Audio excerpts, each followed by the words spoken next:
আজকের ভিডিওতে একটি নজর দোষের জল পড়ার মন্ত্রে কথা বলবো।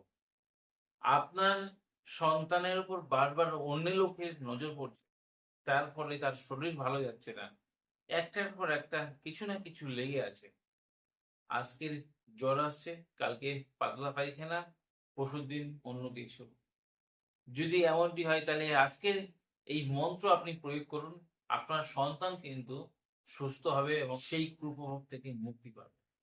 এই নজরদোষ শুধু বাচ্চাদের উপর না, যেকোনো ব্যক্তির উপরও আসতে পারে। আপনার ছেলে খুব ভালো রেজাল্ট করছিল, হঠাৎ করে সেই ছেলে আর পড়তে চাইছে না।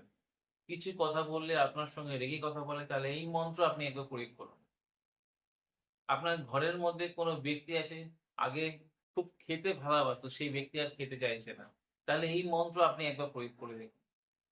আপনি যদি তান্ত্রিক গুণের কাজ শিখছেন বা করছেন, তাহলে এই গোপন মন্ত্রটি এই প্রয়োগ শিখে রাখেন, আপনার যেকোনো সময় কাজে আসতে পারে।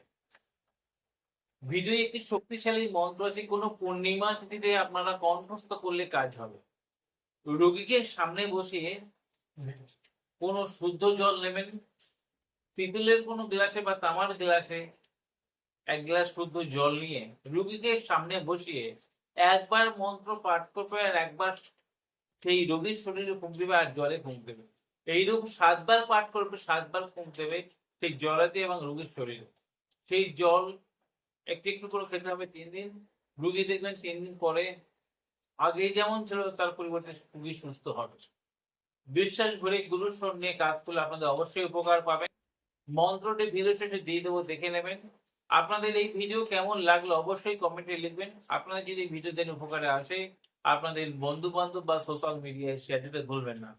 আজ বন্ধুরা এই পর্যন্ত, দেখা হবে আগামী পর্বে। ততক্ষণ সবাই সুস্থ থাকুন, ভালো থাকুন। জয় মা তারা, জয় মা কামাখ্যা, জয় গুরু বাম। নমস্কার বন্ধুরা।